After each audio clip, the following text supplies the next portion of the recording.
जय राधा माधव कुंज बिहारी गोपी जन वल्लभ गिरिवर धारी। जय राधा माधव कुंज बिहारी गोपी जन वल्लभ गिरिवर धारी। यशोदानंदन ब्रज जन रंजन यशोदानंदन ब्रज जन यशोदानंदन ब्रज जन रंजन यशोदानंदन ब्रज जन यमुना तीरावनचारी यमुना तीरावनचारी यमुना तीरावनचारी यमुना तीरावनचारी। जय राधा माधव कुंज बिहारी जय राधा माधव गोपी जन वल्लभ गिरिवर धारी गोपी जन वल्लभ गिरिवर। हरे कृष्णा हरे राम राम राम हरे हरे। हरे कृष्णा हरे राम हरे कृष्णा हरे राम हरे हरे राम राम हरे हरे। हरे कृष्णा कृष्णा हरे हरे हरे राम राम हरे कृष्णा कृष्णा कृष्णा हरे हरे राम राम हरे हरे। हरे कृष्णा कृष्णा हरे हरे हरे कृष्णा हरे हरे हरे राम राम हरे हरे। हरे कृष्णा कृष्णा हरे हरे राम राम हरे कृष्णा कृष्णा कृष्णा हरे हरे। हरे राम राम राम हरे हरे। हरे कृष्णा कृष्णा कृष्णा हरे हरे हरे राम राम हरे हरे। नित्य गौर हरि बोल हरि बोल हरि बोल हरि बोल। नित्य गौर हरि बोल हरि बोल हरि बोल। जय जय प्रभुपाद प्रभुपाद प्रभुपाद प्रभुपाद जय जय प्रभुपाद प्रभुपाद प्रभुपाद। जय जय गुरुदेव गुरुदेव गुरुदेव गुरुदेव गुरुदेव।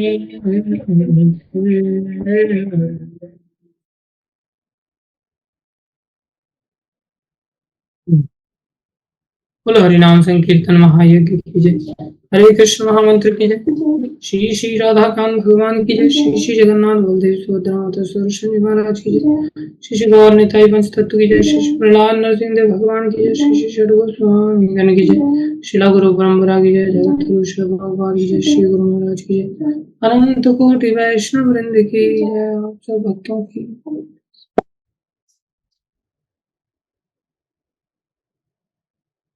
ओम नमो भगवते वासुदेवाय ओम नमो भगवते वासुदेवाय ओम नमो भगवते वासुदेवाय। नारायणं नमस्कृत्यं नरं चैव नरोत्तमं देवीं सरस्वतीं व्यासं ततो जयमुदीरये। नष्टप्रायेषु भद्रेषु नित्यं भागवत सेवया भगवती उत्तम श्लोके भक्तिर्भवती नैष्ठिकी। श्रीमद् भागवतम स्कंदो अध्याय 3 श्लोक संख्या 10। अकामः सर्वकामो वा मोक्षकामो उदारधीः तीव्रेण भक्तियोगेन यजेत पुरुषं परम्। अकामः सर्वकामो वा मोक्षकामो उदारधीः तीव्रेण भक्तियोगेन यजेत पुरुषं परम्। अकामः सर्वकामो वा मोक्षकामो उदारधीः तीव्रेण भक्तियोगेन यजेत पुरुषं परम्। शब्दार्थ अकामः जिसने समस्त भौतिक इच्छाओं को पार कर लिया है। सर्व कामः जिसमें समग्र भौतिक इच्छाएं हैं। वा अथवा मोक्ष कामः मुक्ति की इच्छा रखने वाला। उदारधी व्यापक बुद्धि वाला। तीव्र शक्ति के साथ भक्ति योगेन भगवत भक्ति द्वारा यजेत पूजे पुरुषम भगवान को परम पूर्ण। सभी अनुवाद को कृपा करके ध्यान से सुनेंगे। तात्पर्य को तात्पर्य अर्चनी वंदनी प्रातः स्मरणीय जातुरु श्रील प्रभुपाद जी द्वारा श्रील प्रभुपाद की जय।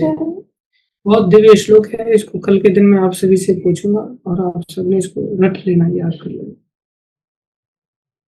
भगवत गीता में अनुवाद जिस व्यक्ति की बुद्धि व्यापक है वह चाहे समस्त भौतिक इच्छाओं से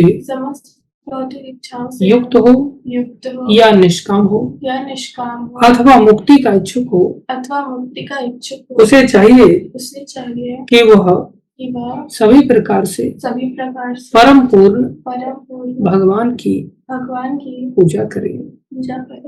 तात्पर्य अर्चनी वंदनी प्रातः स्मरणीय जातुरु श्रील प्रभुपाद जी द्वारा श्रील प्रभुपाद की जय। भगवत गीता में भगवान श्री कृष्ण को पुरुषोत्तम अर्थात परम पुरुष कहा गया है। वे ही हैं जो निर्विशेषवादियों को ब्रह्मज्योति अर्थात भगवान के शरीर की किरणों में लीन करके उन्हें मोक्ष प्रदान करने वाले हैं। यह ब्रह्मज्योति भगवान से अलग नहीं है।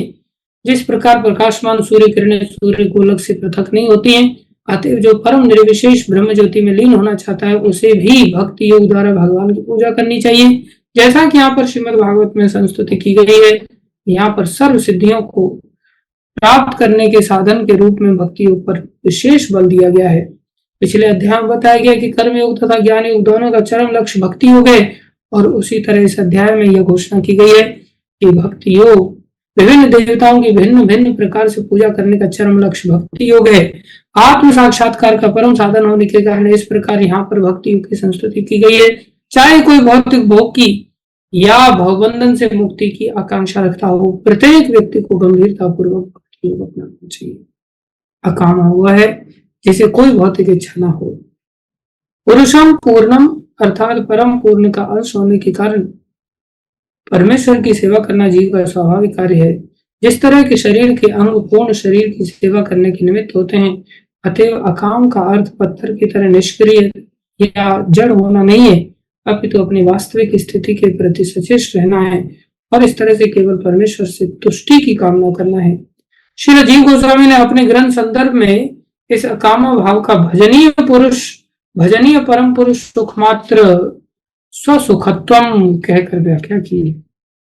इसका अर्थ यह है कि मनुष्य को परमेश्वर की प्रसन्नता का अनुभव करके प्रसन्न होना चाहिए। जीव की अंतश्चेतना भौतिक जगत में जीव की बद्ध अवस्था में भी कभी कभी प्रकट होती है और यही अंतश्चेतना अल्पज्ञ व्यक्तियों के अविकसित मनों द्वारा परोपकार, समाजवाद, साम्यवाद इत्यादि में अभिव्यक्त होती है। सांसारिक क्षेत्र में समाज, समुदाय, परिवार, देश या मानवता के रूप में अन्य की भलाई करने का दिखावा उसी मूल भावना की आंशिक अभिव्यक्ति होता है जिसमें शुद्ध जीव परमेश्वर की प्रसन्नता को अपनी प्रसन्नता समझता है। ऐसी उत्कृष्ट भावनाएं ब्रजभूमि की गोपियों द्वारा भगवान की प्रसन्नता के लिए प्रकट की गई थी। गोपियों ने किसी प्रतिफल के बिना भगवान से प्रेम किया और यह अकाम भावना की पूर्ण अभिव्यक्ति है। काम मनोभाव अर्थात अपनी खुद की तुष्टि के भाव की पूर्ण अभिव्यक्ति भौतिक जगत में होती है, जबकि अकाम भाव पूर्ण रूप से आध्यात्मिक जगत में प्रकट होता है। भगवान से एक होने का भाव या ब्रह्म ज्योति में लीन होने का भाव भी काम भाव का प्रदर्शन माना जा सकता है, यदि ये भाव भौतिक कष्टों से मुक्त होने की अपनी खुद की तुष्टि के लिए हो। इसीलिए शुद्ध भक्त जीवन के कष्टों का उपशमन करने के लिए मुक्ति नहीं चाहता। ऐसे तथाकथित मोक्ष के बिना भी शुद्ध भक्त सभी भगवान की तुष्टि की कामना करता है। अर्जुन ने काम भाव से प्रेरित होकर कुरुक्षेत्र की युद्ध भूमि में लड़ने से इनकार कर दिया था, क्योंकि वह अपनी खुद की तुष्टि के लिए अपने संबंधियों को बचाना चाह रहा था, किंतु शुद्ध भक्त होने के कारण वह भगवान के आदेश पर वह युद्ध करने के लिए तैयार हो गया, क्योंकि उसे ज्ञान हो चुका था और उसने अनुभव किया कि अपनी तुष्टि की बलि देकर भगवान की तुष्टि करना उसका परम कर्तव्य है। ध्यान दें सभी। शुद्ध भक्त होने के कारण भगवान के आदेश पर वो युद्ध करने के लिए तैयार हो गया, क्योंकि उसे ज्ञान हो चुका था और उसने अनुभव किया कि अपनी तुष्टि की बलि देकर भगवान की तुष्टि करना उसका परम कर्तव्य है। इस तरह वो अकाम हो गया। यह पूर्ण जीव की पूर्ण अवस्था है।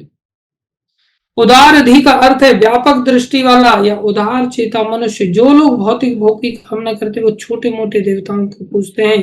भगवत गीता के 7वें अध्याय के 20वें श्लोक में ऐसी बुद्धि को हृत ज्ञान अर्थात ऐसे व्यक्ति की बुद्धि जो संज्ञा शून्य हो चुका है कहकर भर्त्सना की गई है। परमेश्वर की अनुमति के बिना मनुष्य देवताओं से कोई भी फल प्राप्त नहीं कर सकता। इसीलिए व्यापक दृष्टि वाला व्यक्ति यह देख सकता है कि भौतिक लाभों के लिए भी अंतिम अधिकारी अर्थात सत्ता भगवान ही है।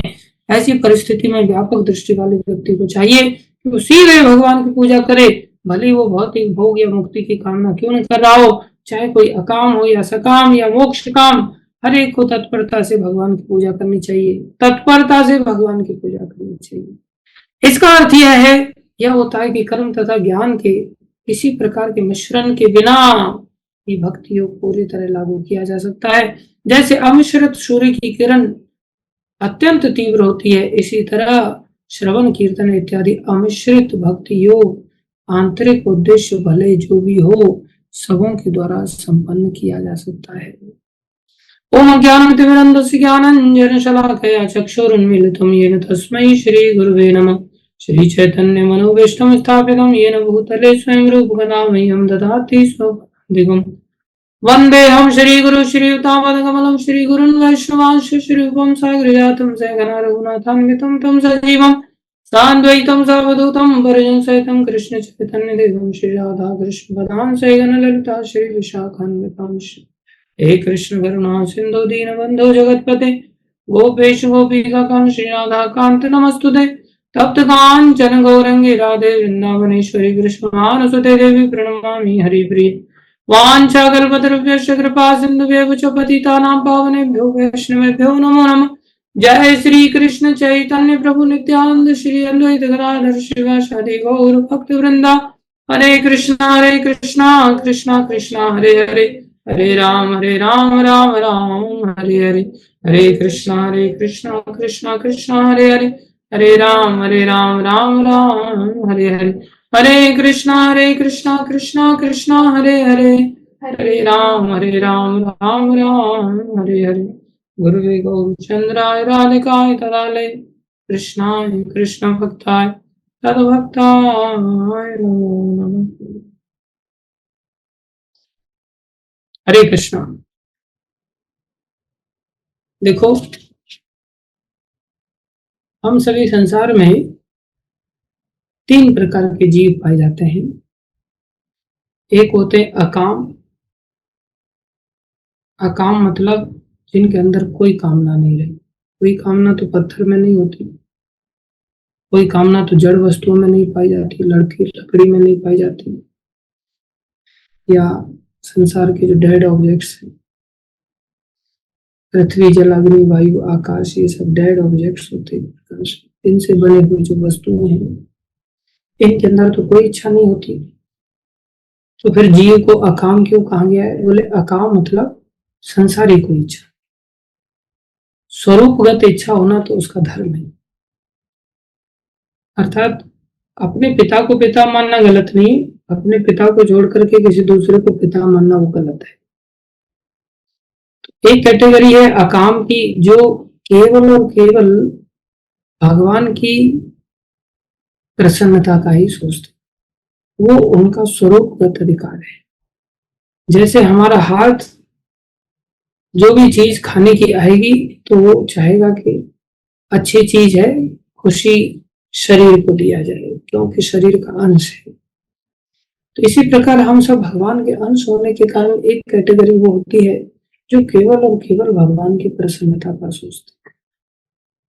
दूसरे वो लोग होते हैं जो सर्व काम, अर्थात बहुत सारी कामनाओं से भरे पड़े हैं, भगवान से अलग अपनी इच्छाएं रखते। एक है भगवान की प्रसन्नता का सोचना, उसमें हम भी प्रसन्न हो जाते हैं, ऐसा नहीं है।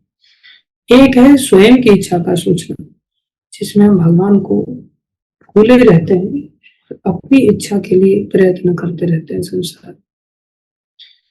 तीसरे लोग हैं जो ना अपनी इच्छा चाहते हैं, ना भगवान की खुशी चाहते हैं संसारी, ना भगवान को प्रसन्न करने की चेष्टा करना चाहते हैं। क्या चाहते हैं? मोक्ष चाहते हैं। संसार से उब चुके हैं और भगवान की भक्ति का, भगवान की प्रसन्नता का उनको आनंद का अनुभव नहीं है, तो चाहते हैं संसार के झमेलों से मुक्त हो जाए। तीसरी कैटेगरी कौन सी है? मोक्ष का। इन तीन कैटेगरी के लोगों को यहाँ पर रखा गया। और तीसरी कैटेगरी तो चौथी कैटेगरी में तो फिर जानवर आ जाते हैं, जिनको कि कुछ पता ही नहीं होता, फिर वो भी अपनी अपनी इच्छाओं के अनुसार ही जीवन जीते। लेकिन ये जो तीन कैटेगरी है मनुष्यों में, एक अकाम अर्थात जिनमें कामना नहीं है, ऐसा नहीं, संसारी कामना ना होकर के भगवान की खुशी की कामना है, अपनी खुशी की भी नहीं। जिनको ये समझ है कि भगवान की खुशी में ही हमारी खुशी है, जैसे कंपनी की ग्रोथ में ही वर्कर्स का ग्रोथ है, ऐसे ही भगवान की प्रसन्नता में ही हमारी प्रसन्नता है। तो लक्ष्य क्या होगा? भगवान की प्रसन्नता का ध्यान करें जिससे कि हम प्रसन्न हो जाए? नहीं, लक्ष्य तो फिर हम ही बन गए ना, कि भगवान को खुश इसलिए कर रहे हैं जिससे कि घूम करके हमें खुशी मिल जाए। क्या एक उंगली जीव को हलवा खिलाती तो ऐसा सोच के खिलाती है कि हलवा मेरे को भी मिलने वाला है? नहीं, ऐसा सोच के नहीं खिलाती, वो ऐसा सोच के खिलाती कि बस जीव खुश रहे, मेरे को कोई चिंता नहीं। बोले लक्ष्य समझ तो है उसको कि भाई मेरी प्रसन्नता, अब ऐसी स्थिति कब होती है बताओ जरा, कि सामने वाले व्यक्ति को हम प्रसन्न देखना चाहते हैं और उसको देख करके हम भी प्रसन्न हो ही जाते हैं। तो ऐसी स्थिति कब होगी, कब होती है किसी को लेकर के? माता पिता बच्चों को लेकर के, ओके। किसी भी XYZ व्यक्ति को लेकर के हम चाहें कि ये व्यक्ति प्रसन्न रहे, बस ऐसा मन में भाव कब आता है? अपनी प्रसन्नता का भी भाव नहीं, ये व्यक्ति प्रसन्न रहना चाहिए बस। हाँ, राहुल हांडा जी कहते हैं जब हम उनसे प्रेम करते हैं, अर्थात प्रेम में अपनी प्रसन्नता लक्षित नहीं होती, अपनी प्रसन्नता उनको प्रसन्न देख के अपने आप हो जाती है कि नहीं? जिससे हम प्रेम करें, चाहे माँ है, पिता है, भाई है, बंधु है, पति है, कोई भी है, किसी भी व्यक्ति से जब हम प्रेम करते हैं तो प्रेम की पराकाष्ठा ऐसी होती है कि सामने वाले ने खा लिया ना, बस कुछ नहीं, उसमें अपना लक्ष्य नहीं होता। करेक्ट? तो कृष्ण की प्रसन्नता को ध्यान में रखते हुए जो कार्य करते हैं वो क्या कहलाते हैं? अकाम। तो कृष्ण की प्रसन्नता के लिए वो कार्य कैसे करते हुए नजर आएंगे? ऐसी स्थिति अर्थात कौन सी स्थिति कहलाएगी? जिनका कृष्ण के प्रति प्रेम जागृत हो गया है। ये कौन सी स्थिति हो जाएगी? प्रेम की। वो कौन कहलाएंगे? प्रेमी भक्त लोग। करेक्ट। दूसरे होते हैं सर्व काम, जो भगवान की खुशी के लिए नहीं कार्य करना चाह रहे। उनके अंदर अकाम का नहीं है। अकाम का मतलब शुद्ध काम। शुद्ध काम मतलब प्रेम। काम दूषित हो गया, प्रेम दूषित हो गया तो काम बन गया। प्रेम जब काम शुद्ध हो जाता है तो वही क्या बन जाता है? प्रेम बन जाता है। प्रेम कंटेमिनेटेड हो गया तो क्या बन गया? काम। और काम शुद्ध हो गया तो क्या बन जाएगा? प्रेम। तो एक स्थिति है जिसमें कि शुद्ध अवस्था है, जिसको कहते हैं प्रेम या अकाम, जिसमें काम नहीं रहा। तो काम नहीं रहा मतलब कौन सा स्थिति? पत्थर नहीं है, वो जीवित है, प्रेम है उसके अंदर। तो एक भगवान की पूजा हो गई, भगवान की आराधना हो गई, भगवान की सेवा हो गई, कौन से स्तर की? कौन से स्तर की? प्रेम के स्तर की। एक आराधना कौन सी है? बोले सर्व काम, अर्थात बहुत ही गंदा है, मतलब कामनाएं भरी पड़ी हैं। एक है भगवान की खुशी के लिए कार्य कर रहा है, और एक है भगवान की वही खुशी की भावना संसारी संगति से दूषित होकर के किस में बदल गई है? काम में। काम मतलब छोटा मोटा काम नहीं, कितनी कामनाएं भर गई हैं? सर्व काम। खाने की चीजों से लेकर के, देखने की चीजों से लेकर के, सूंघने की चीजों से लेकर के, सुनने की चीजों से लेकर के, शरीर के स्तर की जितनी कामनाएं सब अंदर भरी पड़ी, सर्व कामी। तीसरा कैटेगरी है, उसको कहते हैं मोक्ष काम। क्या कहते हैं? मोक्ष काम। मोक्ष का मतलब इस संसार के झंझटों से वो बचना चाहता है। संसार के झंझटों से बचना चाहता है। जन्म मृत्यु जरा व्याधि का उसको ज्ञान हो गया है, वो नरक में जाना नहीं चाहता। समझ आ रहा है? उसको कहते मोक्ष का। तो बोले 3 कैटेगरी लोगों की है।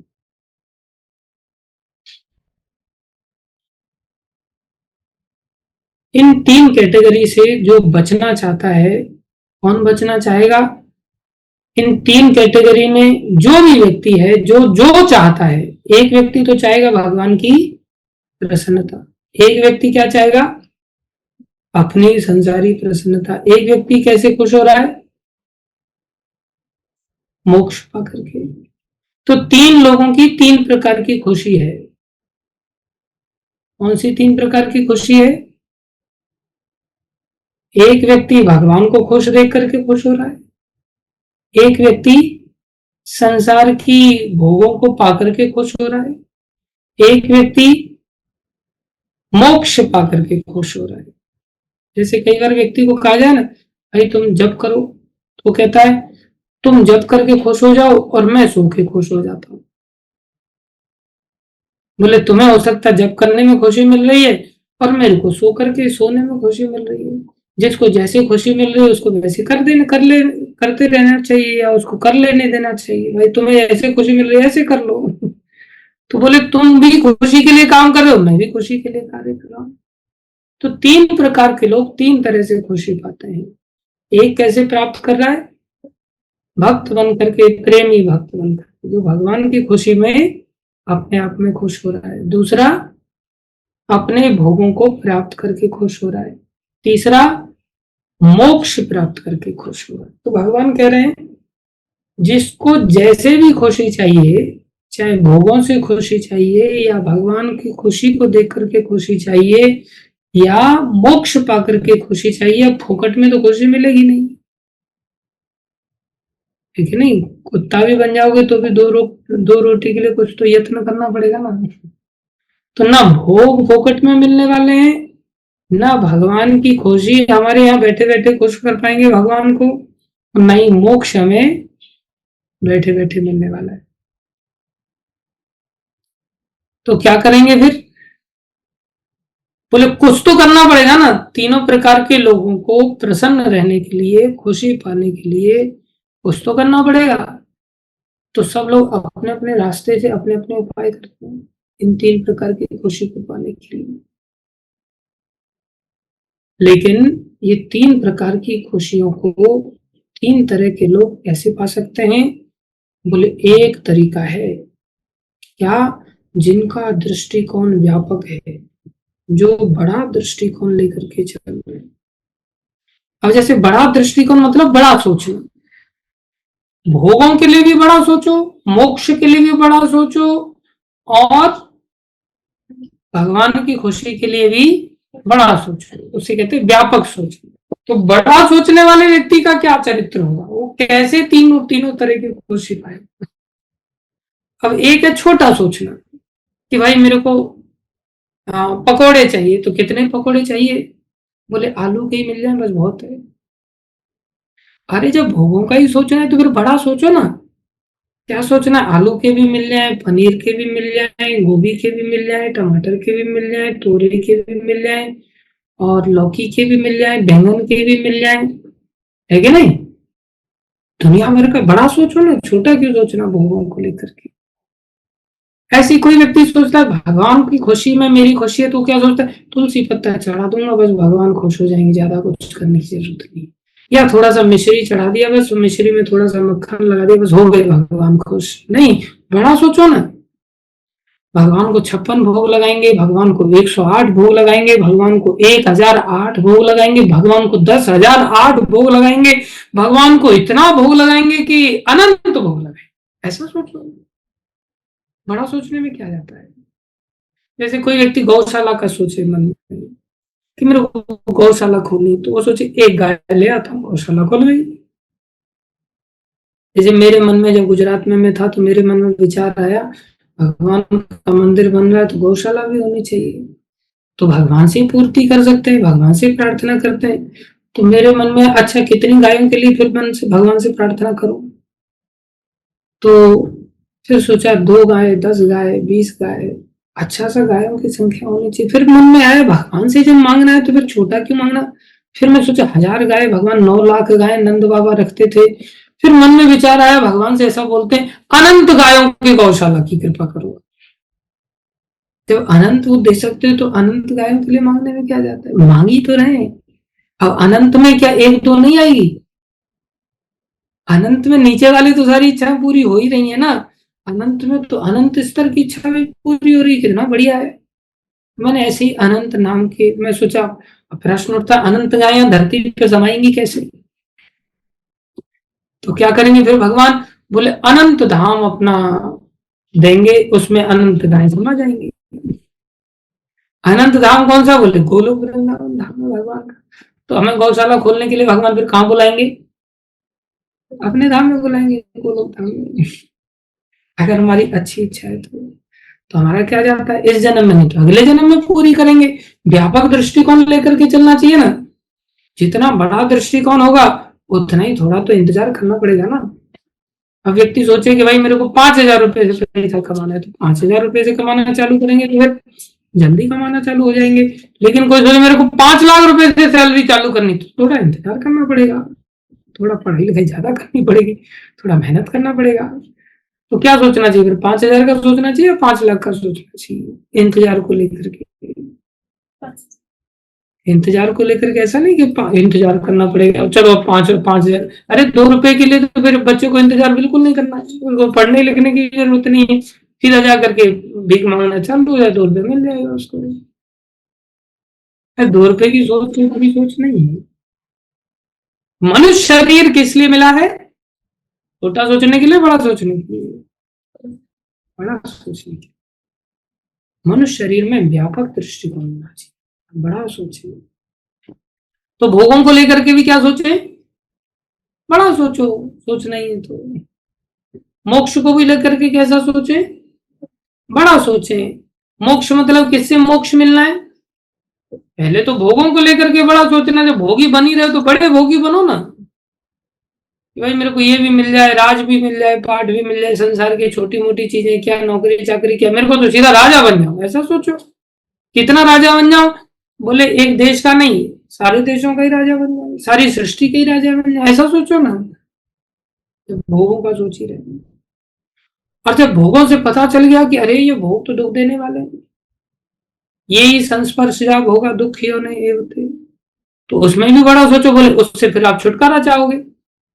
अरे यार ये मकान भी बार बार खंडर हो जाता है, गाड़ी भी बार बार खराब हो जाती है, साइकिल भी बार बार परेशान करती है, ये इंद्रियों का एक एक भोग बोले मेरे को एक एक इंद्रियों को नष्ट कर रहा है, एक एक इंद्रिय को जला रहा है। तो हम क्या सोचते, भोगों से मुक्त होना चाहते। जैसे व्यक्ति की बीवी परेशान करती है तो व्यक्ति चाहता है ना बीवी से मुक्त होना चाहता है। तो जो मुक्त होना चाहता है तो फिर एक बीवी से क्यों होना, सबसे ही हो जाओ ना, उसमें भी बड़ा सोचो। जब मोक्ष का ही सोचना तो बोले सबसे ही मुक्त होना है, उसमें भी बड़ा सोचना। ये झंझट भी खत्म हो जाए, जमीन का भी झंझट खत्म, मकान का भी झंझट खत्म, गाड़ी घोड़ा का भी झंझट खत्म, पहनने ओढ़ने का भी झंझट खत्म, चैचे मैचे बच्चों की, बीवी की, पत्नी, सब झंझट खत्म, पूरी सृष्टि का झंझट खत्म। ऐसा बड़ा सोचना चाहिए। ऐसा नहीं इस दुश्मन से मुक्ति दिला दो बाकी सब ठीक है, फिर आगे आगे चल के दुश्मन बने, बोले अब इससे मुक्ति दिला दो बाकी सब ठीक है। ऐसे कितनी लंबी लाइन सोचते रहोगे, एक ही बार में झंझट खत्म करो, मोक्ष के लेकर के बड़ा सोचो। कुल मिलाकर के जो ऐसा बड़ा सोचते हैं किन चीजों को लेकर के, तीन चीजों को लेकर के। भोगी बनना चाहते हैं तो खुली छूट है, तो भोगी बनने की चेष्टा करो, और बाद में अपने आप ही कष्ट पता चलेगा। कष्ट पता चलेगा तो अपने आप ही मोक्ष की ओर चल पड़ोगे। वो अलग बात है, किसी को इसी जन्म में अकल आ जाएगी, किसी को 10,000 जन्मों में अकल आएगी, जिसकी जैसी इच्छा है। लेकिन कैसा सोचने वाला होना चाहिए, कैसा सोचने वाला होना चाहिए, बड़ा सोचने वाला। उसको उदार कहते हैं, उदार। धी, धी मतलब बुद्धि, जिसकी बुद्धि बड़ा सोचती है।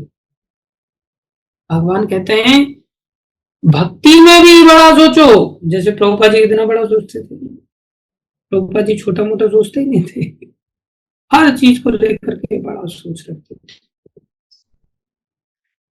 तो जो भक्त होते हैं ना, जो समझदार होते हैं, जो शास्त्र के संपर्क में आ जाते हैं, वो ऐसा बड़ा सोचते हैं। तो जो बड़ा सोचने वाले व्यक्ति को भोगों को लेकर के भी बड़ा सोच रहा है, इस संसार के भोगों से तंग आकर के, त्रस्त होकर के, इससे भी मुक्ति को लेकर के भी बड़ा सोच रहा है। और मुक्ति भी तुच्छ बन जाती है जब शास्त्र का आश्रय लेता है और बड़ा सोचने लगता है, तब पता चलता है भक्ति सर्वश्रेष्ठ है।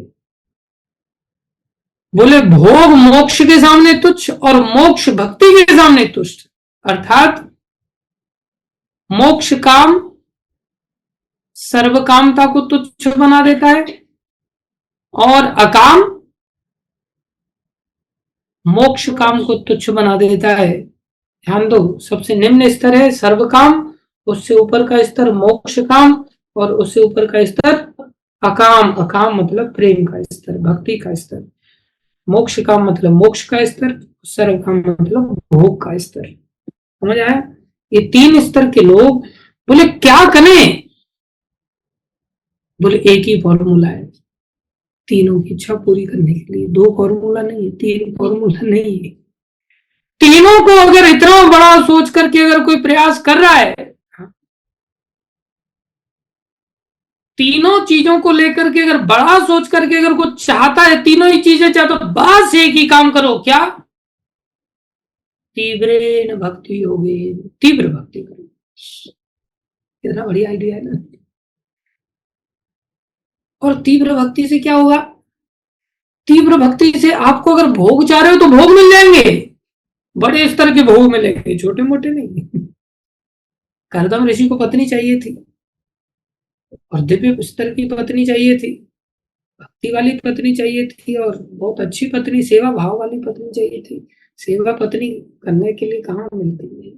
कई बार भक्त लोग मेरे को कहते हैं हमने शादी की ऐसा सोच करके वो पैर दबाएगी, लेकिन क्या करें उसके पैर दबाने पड़ते। तो व्यक्ति सोचता है उल्टा और होता है उल्टा संसार में। लेकिन जब भगवान से भोग मिला, वो पत्नी 14 गुणों से युक्त मिली। कितने गुणों से? 14 गुणों से।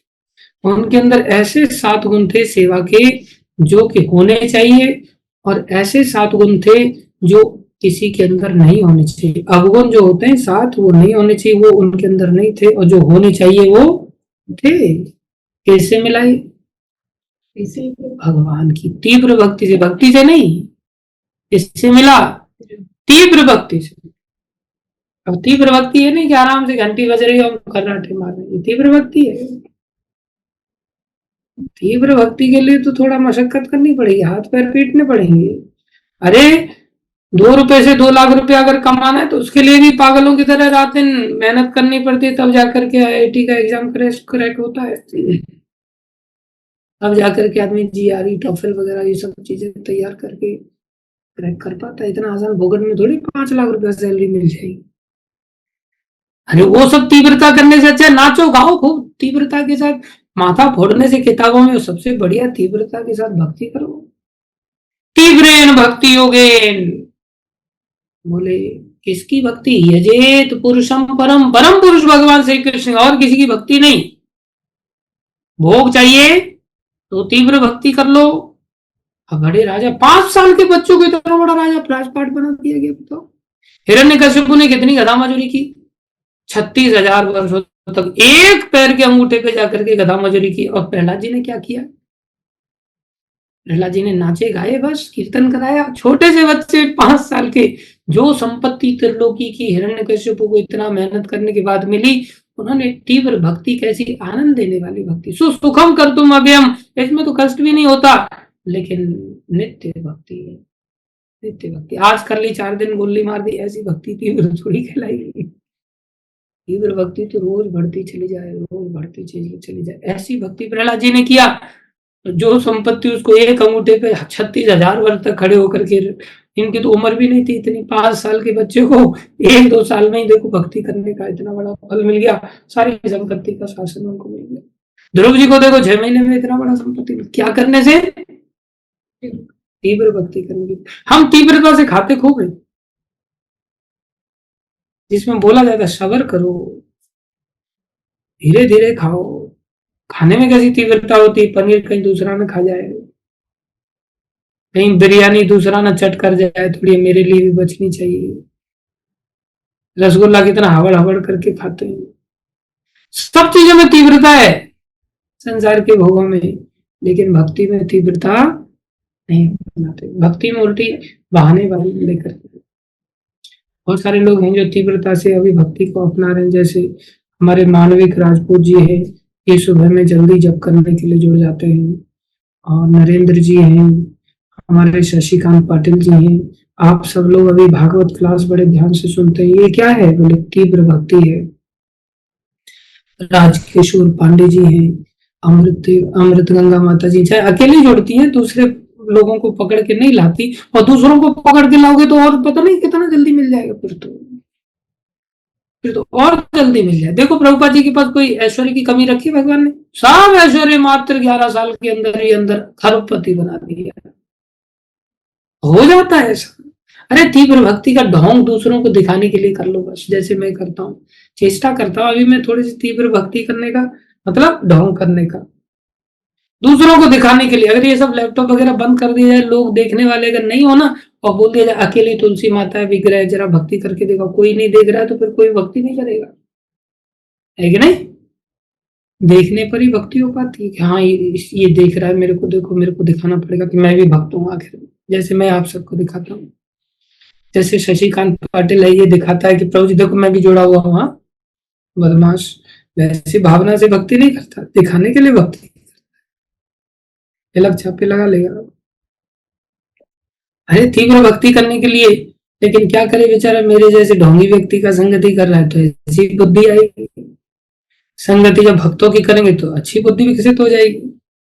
तो हमें बोले ढोंग करने पर भी भगवान कोई कमी नहीं रखते।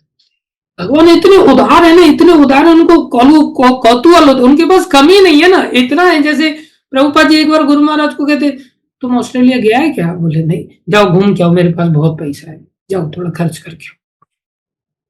प्रभुपाद जी कह रहे क्योंकि प्रभुपाद जी को प्रेम से सेवा करते हैं, तो प्रभुपाद जी के अंदर कौतूहल के इस पैसे को खर्च कहां करूं? समझ रहे हो? जैसे नंद बाबा के पास दुनिया भर का पैसा बढ़ गया तो भगवान सोच रहे हैं इस पैसे को खर्च कैसे कराया जाए। बोले चलो गिरिराज जी की पूजा किया जाए, 56 भोग वगैरह गिरिराज जी की खूब धूमधाम से सेवा लगाई जाए। जैसे भक्ति विनोद ठाकुर ने देखा जगन्नाथपुरी में जगन्नाथ जी के मंदिर में बहुत सारा पैसा चढ़ गया, बोले क्या किया जाए। बोले कंटिन्यूस भोग चालू कर दिया जाए। तो इनके अंदर कौतूहल होता है, खर्च कहां करें। ऐसे ही भगवान श्री कृष्ण के अंदर कौतूहल मैं लेकर के घूम रहा हूं, भैया कोई भक्त दिखाई नहीं दे रहा, डोंग करता हुआ दिखाई दे जाए उसी को पटक दूंगा मैं। ये सब भोग ऐश्वर्य जो चाह रहा है वो दे दूंगा उसको। भोगी बनना चाह रहा है, ले भैया तू भोग ले ले। मोक्ष पाना चाह रहा है संसार से, चल तू मोक्ष चल, जल्दी से चल, फटाफट छोड़ ये सब झंझट। और भक्ति पाना चाह, ले चल भक्ति ले। भगवान सब देने के लिए तैयार है, कौतूहल है उनके अंदर, कोई कमी थोड़ी है पैसे देने की कि नेगोशिएशन करेंगे। हाँ इतने में भाई तूने भक्ति किया है, अब एक काम कर, इतने पैसे से काम चला ले, नहीं इतनी गाड़ियों से काम चला ले, नहीं इतनी पत्नियों से काम चला ले, नहीं। अरे लाइन लगा देंगे भगवान हर चीज की। क्या करने पर? तीव्र भक्ति करने पर। ये बात कौन समझा रहा है? ये बात कौन समझा रहा है? ये बात भागवत समझा रही है। अब भागवत सुन रहे हैं तो थोड़ा बहुत मन में आ रहा है कि नहीं, हाँ यार काम से मैं भी तीव्र भक्ति करने लग जाऊं तो इतना अच्छा हो जाएगा, मन में आ रहा है कि नहीं थोड़ा बहुत? और अगर हम भागवतों को सुनेंगे ही नहीं तो फिर मन में भी कभी आएगा? अरे पहले मन में तो आ जाए कम से कम, और रोज सुनते रहेंगे, रोज सुनते रहेंगे, रोज सुनते रहेंगे तो मन में फिर पक्की तरह से लग जाएंगे, एक दिन के नहीं लग जाएंगे। सबसे जरूरी क्या है? सुनना। सबसे जरूरी क्या है? सुनना। सुनना बहुत जरूरी। नहीं सुनेंगे तो बर्बाद। फिर तो दूसरी चीजें सुनेंगे, बोले क्या, बोले सट्टा बाजारी करने से बोले बहुत पैसा आ जाता है, सारी इच्छाओं की पूर्ति बोले स्टॉक एक्सचेंज से हो जाएगी। बोले इसकी टोपी उसके सर पे पहनाने से, उसकी टोपी उसके सर पे पहनाने से। संसार में सुनते देखो, अरे लॉरेंस बिश्नोई कितना बड़ा डॉन बन गया, बोले काम करो मेरे को भी डॉन बनना है। ये नहीं सुनोगे तो कुछ और सुनोगे, कुछ और सुनोगे, थोड़ी देर के लिए चीजें मिल जाएंगी, बाद में जो चक्की पीछेंगे ना भगवान हमारे कर्मों की, एक एक कर्म का जो परिणाम में हमें चुकता करना पड़ेगा ना वो बड़ा खतरनाक होगा। इसलिए जीवन में भगवान यहाँ समझा रहे हैं व्यापक दृष्टिकोण किसका होगा? जो भागवत को सुने हो।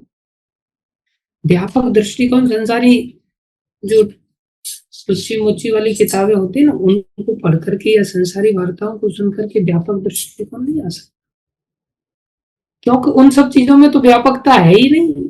वो संसार इतने बड़े संसार की जानकारी रखता ही नहीं, उन किताबों में उतनी जानकारी है ही नहीं, ज्यादा ज्यादा अमेरिका तक की जानकारी होगी। यहाँ तो ब्रह्मलोक तक के सुखों का विस्तार वर्णन किया गया कि ब्रह्मलोक में कैसा सुख है, स्वर्ग लोक में क्या है, जनलोक में क्या है, तप लोक में क्या है, अरे भगवत धाम में क्या है, ब्रह्मलोकों को पार करके भी भगवत धाम में कौन जाओ, सब विस्तार से बताए। लेकिन करना क्या पड़ेगा? ये व्यापक दृष्टिकोण भागवत से सुनने को आएगा और फिर हमें तीव्र भक्ति करनी। प्रभुपाद यहाँ तीव्र भक्ति में क्या कह रहे हैं? मिक्स मत करो। तीव्रता कब रहेगी? कंसंट्रेटेड जब रहेगी। मिक्स कैसे होती है भक्ति? बोले दो चीजों से मिक्स होती है, कर्म से और ज्ञान से। किससे मिक्स हो जाती है? कर्म से और ज्ञान से। कई बार लोग भक्ति को कर्म और ज्ञान में मिला देते हैं, तो वो लोग कौन से बन जाते हैं? कर्मयोगी या ज्ञान योगी। उसको कहते भक्ति मिश्रित कर्म कर रहे हैं, भक्ति मिश्रित ज्ञान को स्वीकार। कुछ लोग भक्ति में कर्म को और ज्ञान को मिला देते हैं, अर्थात उनके जीवन में जिन्होंने भक्ति को कर्म और ज्ञान में मिलाया उनके जीवन में कर्म ज्यादा था, ज्ञान ज्यादा था और थोड़ी सी भक्ति थी। कुछ लोगों के जीवन में भक्ति ज्यादा होती लेकिन कर्म उसमें मिला देते हैं, ज्ञान कम है कर्म ज्यादा है, कर्म कम है लेकिन भक्ति ज्यादा है, लेकिन मिलावट तो है। बोले मिलावट मत करो, केवल भक्ति करो, अब बेचारी भक्ति करो। ये भक्ति कौन सी होती है? ये भक्ति में न हमारा कर्म है न ज्ञान मिलावट है। ऐसी भक्ति किसके अंतर्गत होती? बोले शास्त्र के अंतर्गत। शास्त्र ने जो बोला बस वो करना है, अपना कर्मी दिमाग नहीं लगाना, अपना ज्ञान अपने पास ही रखना है। संसार में अपने मन के अनुसार जीवन नहीं जीना, बुद्धि के अनुसार में, गुरु साधु शास्त्र के अनुसार जब हम जिएंगे तो हमारी भक्ति कैसी कहलाएगी? तीव्र भक्ति तभी बनेगी जब प्योर भक्ति होगी। ऐसे नहीं कि कर्म और ज्ञान से मिश्रित होकर के हम कितने भी उठा पटक करें वो तीव्र भक्ति कहलाएगी नहीं। बिना कर्म ज्ञान के आज्ञानुसार भक्ति कर लो, जो इच्छा है सब पूरी हो जाए। ठीक है, बेस्ट है भगवान के प्रश्न तक। Thank you very much. धैर्यपूर्वक आप सभी का श्रवण करने के लिए। हरे कृष्णा। भागवत महापुराण की जय। श्रील प्रभुपाद की जय। श्री गुरु महाराज की अनंत कोटि वैष्णव वृंद की जय। आप सब भक्तों की हरे कृष्ण।